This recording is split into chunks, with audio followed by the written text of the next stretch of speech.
According to a ruling by a 3-judge panel in California, honking your horn is not free speech at all. It's not protected by the First Amendment. This per the LA Times. The ruling earlier this month stemmed from a lawsuit filed against the CHP and the San Diego Sheriff's Department by a San Diego resident, Susan Porter, after she was cited in 2017 for misuse of her car horn. She had honked in support of protesters outside of the office of Representative Darrell Issa. Now, the ticket was dismissed, but she wanted to fight it all the way, alleging that the statute under which she was cited violates the First Amendment. And the statute prohibits honking of horn.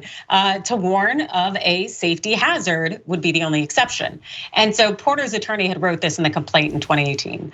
In a multitude of circumstances, drivers routinely sound vehicle horns to express support, approval of parades, rallies, protests, fundraising, so on, and to support loved ones, relatives. Vehicle Code Section 27001 violates the First Amendment because it prohibits numerous uses of vehicle horns and speech expression. Now, Porter lost the case, but she filed an appeal, which was cool. Also sent it to the Ninth Circuit Federal Court of Appeals there. And the judge writing for the majority opinion basically said, the horn is for emergency situations. It is not necessarily for you to use it to support your voice. And this particular graphic, to be sure, most non-warning honks do not create distractions resulting in accidents, but we discern no plausible means by which California could permit non-distracting horns while prohibiting distracting honks.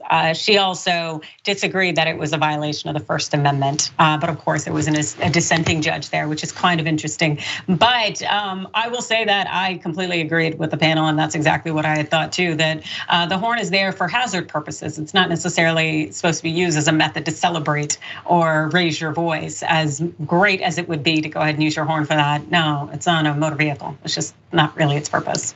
Cenk? Yeah, Adrian, perfectly good, legitimate point. I'm just more torn on it. I'm gonna make both sides of the case here, and I'm not even sure where I come out on it, which is very rare in a story. And whenever that happens, we do a poll. So tyt.com/polls/honk in this case. But we'll put the link down below in the description box if you're watching on YouTube or Facebook. Is honking your car horn free speech, yes or no? So let me make both sides. So on the one side, I get what Adrian's saying clearly. So if you make it free speech, then a guy can come outside your house for 12 minutes, 120 minutes, and just lean on the horn and go, I'm speaking out against his political beliefs. No, we can't have that, right? On the other hand, wait, so giving $1 million to a politician is free speech, but honking your horn at a political rally is not free speech. Things that make you go, okay, because literally if you were at that political rally and you were a corporate donor, you could go through the rally, find the politician, and hand him a check from a PAC for $1 million. Now you couldn't give it specifically to the congressman, but you could give it to a PAC who could then funnel the money to him. And everybody knows that it's part of normal operating procedure. No one disagrees with that. So, and the Supreme Court has said, yeah, whether it's $1 million or in the case of Sheldon Adelson and Donald Trump, he gave him over $100 million twice in both elections, 2016 and 2020. So giving somebody $100 million is not corruption or bribery, it's just free speech. Honking your horn to go, hey, way to go, guys, I agree with you politically, not free speech.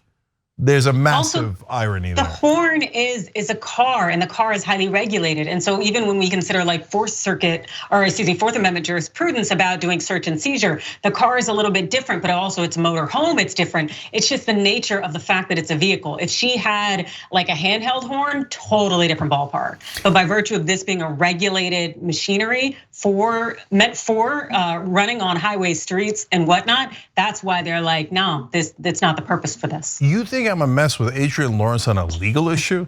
Okay.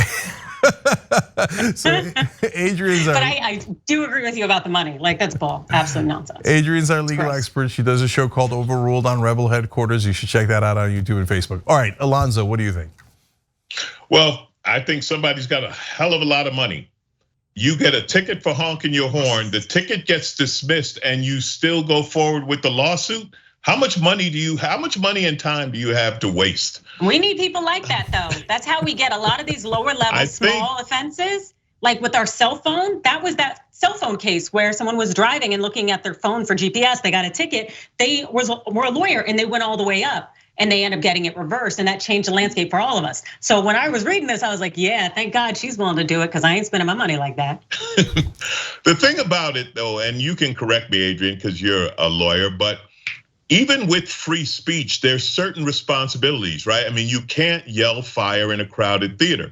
So even if the horn is free speech, there are times, the first thing that came to my mind was, how many hospitals have you driven by where they have a sign, quiet zone, do not use your horn, right? And the other thing is, and there's so much here. Listen, you're in California, right?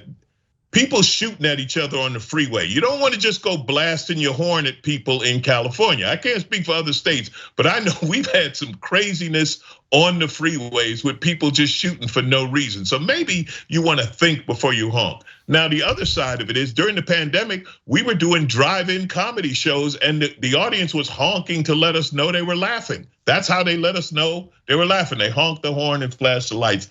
This is one of those things that I think the overriding principle would be common sense. There are times when you can use your horn, there's times when you can't.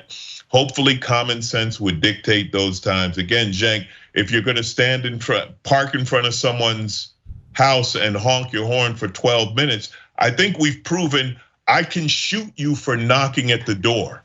I can blow up your car for parking in front of me, and I can get the bazooka out, I guess. I don't know, but it's probably not a good idea. Yeah, so here's what we can conclude. Even if it is a free speech right, if let's say a higher court overrules them, we still wouldn't recommend it under certain circumstances. So be careful who you honk at. But we are very curious what you think. So vote in the poll, tyt.com/polls. And you get to be the Supreme Court on this one. Thanks for watching The Young Turks, really appreciate it. Another way to show support is through YouTube memberships. You'll get to interact with us more. There's live chat emojis, badges. You've got emojis of me, Anna, John, JR. So those are super fun. But you also get playback of our exclusive member-only shows and specials right after they air. So all of that, all you gotta do is click that join button right underneath the video. Thank you.